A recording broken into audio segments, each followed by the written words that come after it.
Now, welcome back. From first part of discussion, we did talk about the additional excess of sodium hydroxide to the white precipitate that is formed when lead reacts with the sodium hydroxide, and we said that it dissolves, forming a colorless solution, and the salt inside the colorless solution is the one we are referring to as sodium plumbate. Sodium plumbate.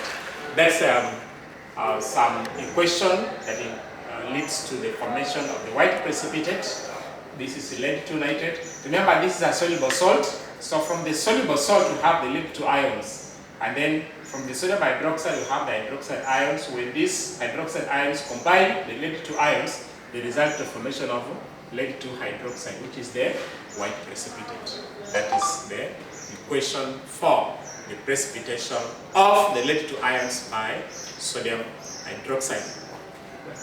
Now, a solution that contains aluminum ions will react with sodium hydroxide, resulting into formation of a white precipitate. A solution containing aluminum ions also forms a white precipitate when reacted with the sodium hydroxide.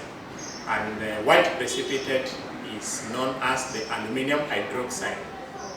Aluminum hydroxide. That is aluminum combining with hydroxide ions from the sodium hydroxide, forming the precipitate of aluminum hydroxide.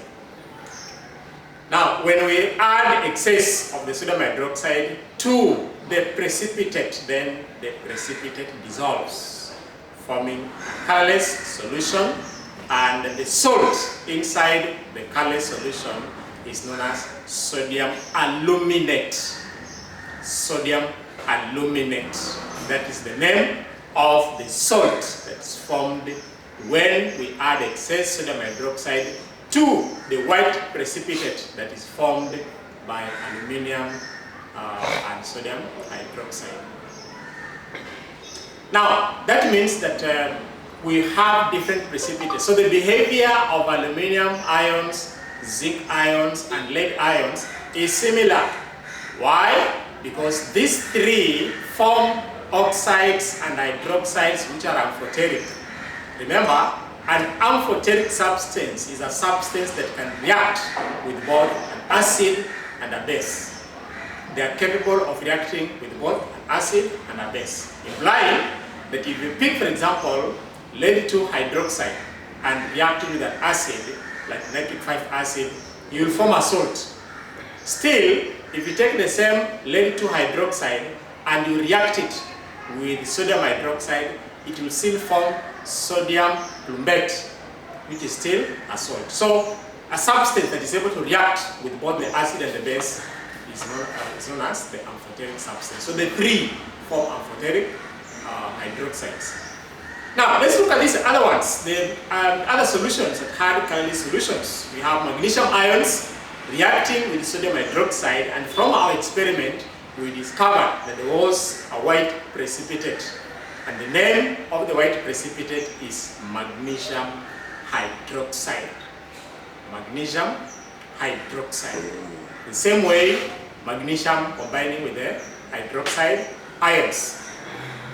Now, something fun about this, that the white precipitate does not dissolve when excess of sodium hydroxide is added.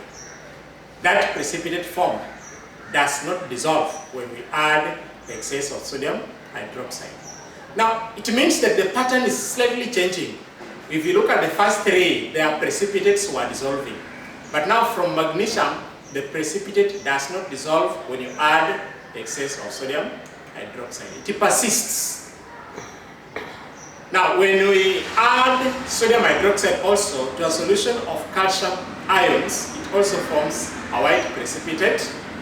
And as the case was with the magnesium ions, this particular precipitate does not dissolve in the excess of sodium hydroxide, implying that the magnesium hydroxide, calcium hydroxide, the two are actually not amphoteric substances. They are basic oxides. So basic oxides can only react with the acids. They cannot react with the bases. That's why the precipitate does not dissolve. The precipitate was able to dissolve in the zinc, aluminum, and lead hydroxides because they are amphoteric. Like magnesium hydroxide, calcium hydroxide are not amphoteric. Therefore, they don't dissolve. So the white precipitates formed by zinc, lead, and aluminum ions are so identical that it is not easy to differentiate between them. It's true that in which case, the precipitates dissolve in sodium hydroxide. Zinc hydroxide dissolves, lead hydroxide dissolves, aluminum hydroxide dissolves. In a situation like this, it becomes a bit very difficult to be able to make a difference between the two. If you have three beakers, one containing zinc ions, another one lead ions, another one aluminum ions, and you're using sodium hydroxide to differentiate the three, then it will be very difficult. You might not even come up with any difference if you are only going to be using sodium hydroxide. However, this can be sorted out when ammonia solution comes in, because ammonia solution can be able to solve this. How? When this ammonia solution is added to a solution of zinc ions, that precipitate formed will dissolve. That means now, after testing with sodium hydroxide and confirming that the three solutions actually contain zinc, aluminum, and lead, then you now bring ammonia solution to carry out a second test with each of the three solutions. So, for the solution containing zinc ions, when you add ammonia solution, a white precipitate will be formed. Then when you add excess of this particular ammonia solution, then that white precipitate will dissolve. What happens to the other two? The aluminum ions and lead 2 ions will also form precipitates when ammonia solution is added. That means if you add to beaker number 2, beaker number 3 containing aluminum and lead 2 ions respectively, then these two will also form white precipitates. But when you add excess of ammonia solutions to these two beakers, the white precipitate will not dissolve. It remains undissolved. So by so doing, you will have identified which one is zinc ion, and you'll only be remaining with the lead and aluminum ions. Now, sodium hydroxide also reacts with the colored ions from our experiment, and it forms the respective colored precipitates. For example, copper 2 ions will form a blue precipitate.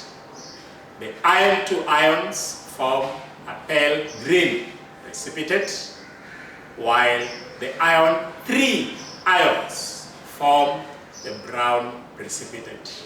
Each of these three will form a precipitate, and the color of the precipitate is shown by the color of the ion in solution. So the solution of copper is blue, and therefore it forms a blue precipitate. The solution of iron 2 ions is pale green, it forms a green precipitate. Similarly, the solution of iron 3 ions is yellow or brown. Depending on the concentration, it ends up forming a brown precipitate. Now the precipitate formed by copper will dissolve in excess ammonia solution. When you're carrying out this particular experiment and you're using sodium hydroxide, the precipitates by copper 2 hydroxide does not dissolve in excess of sodium hydroxide. But if you're using ammonia solution, then that particular blue precipitate will dissolve in the excess of ammonia, resulting into formation of what we call tetraamine copper 2 ions. Tetraamine copper 2 ions, and this one is a deep blue solution. So it means the blue color is still maintained. From the very beginning, we had copper 2 ions in solution forming copper 2 hydroxide, which is a blue precipitate, adding excess of ammonia solution it forms tetraamine copper 2 ions, which is now the colorless or the deep blue solution that is formed at the end of the reaction. Now, the precipitates formed by the iron 2 ions and iron 3 ions do not dissolve in the excess of ammonia. That means from our experimental data, these precipitates of iron 2 and iron 3 do not dissolve when excess ammonia is used. It is only copper 2 hydroxide precipitate that is able to dissolve in excess ammonia solution, but not the 2 precipitates of iron 2 and iron 3. So basically, that is the discussion based on the practical results that we obtained in our previous experiment. Remember, it is always good to be able to remember the observations, and I've gone through each particular precipitate and the situation. So when you're going to be going through this particular lesson, make sure that you pay a lot of attention to the observations and explanations in each case. Otherwise, thank you very much and have a good day.